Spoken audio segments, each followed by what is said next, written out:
Alpha Mind Power online live classes by Sri Mata Vijayalakshmi Pandayan. Mobile app Alpha Mind Power. Namaste. Is it wrong to be perfect? This is a question which many people have in their mind. There are a number of people who are perfectionists, and many people do not realize that being perfect is a virtue. It's a good quality, no doubt. But after a point of time, it can become a pain. Perfectionism is a big pain. And I can definitely tell you this authentically because 20-25 years back, I was a perfectionist myself. And I can now, when I look back, I can understand how much I was undergoing at that time, how much pain, how much tension, how much anxiety. Because right from the morning, I used to be worried about everything. Why is this not happening correctly? Even if I get up 5 minutes late, then I used to feel bad. Why did I not get up before the alarm? Why did I get up 5 minutes late? And this analysis was continuous in the mind.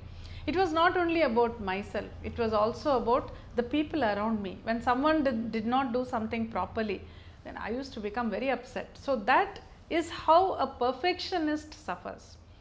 Now, when a person is perfect, the point here is it is good for a person to be perfect in certain things, definitely. But after a point of time, definitely that person suffers. But the real problem begins when it is not about his being perfect, but when he starts expecting everyone around him also to be perfect. That is where the problem begins, because people around us are different. Each one is different in his or her own way. Some people may live up to your expectations, but many may not. But we have to accept people as they are. I'll give you one example. There was a couple who came for counseling. Both of them were at loggerheads, all the time shouting at each other, quarreling. They had 2 children. One was about 8 years old, another was about, I think, 4 years old, going to school. And both of them came because they said, we just cannot tolerate each other. And as I was listening to them, first the husband spoke. He is a perfectionist, so I made him realize that he didn't realize it in the beginning. So he spoke and he said, nothing is as I want it in the house, everything is chaotic, nothing is kept in any proper place, and she never listens to me. Whatever I say, she doesn't take it seriously, and I'm all the time very unhappy about everything. So he went on like that. I was listening to him. After he finished talking, then his wife started. Then she said, see, we have 2 children, both of them go to school. She said, he is working, husband is working, but I am at home, so I take care of everything. I have no problems with that. But she said, I have so much work. I have to do all the cooking, I have to do the cleaning. Then I have to look after the 2 children, everything for them. I only take care. I make sure that my husband is not burdened with any work in the house. She was so nice to say that. So I don't mind all that, but when he keeps shouting at me, then she says, I cannot take it. And she gave one very nice example. This is something which happens in many houses. She says the 2 kids, 8-year and 4-year-old child, both of them, they go to school and come back in the evening, and as soon as they enter the house, she said the first boy, he throws his bag on one side and his shoes in another direction, and the socks go in some other direction. And then they only want to eat, they don't even want to have a wash. She says, I am more concerned about giving them a wash, making them eat, making them study. But by the time my husband will come back from the office, and she says, as soon as he enters, the only thing that he will see is that the shoes are not in the rack, the socks is lying somewhere and the bag is lying somewhere, and he will start screaming at me. And she says, when he starts screaming, the children who were playing till then, they become so tense, they go and sit in a corner. They stop playing also. They keep looking at us. So she said, that much tension, why should he cause in the house? See, these are the small children. They are growing up, and she said, I am also telling them to keep their things in the right place. But it may take some more time for them to do it. So he keeps shouting at it. She says, I am not able to bear it at all.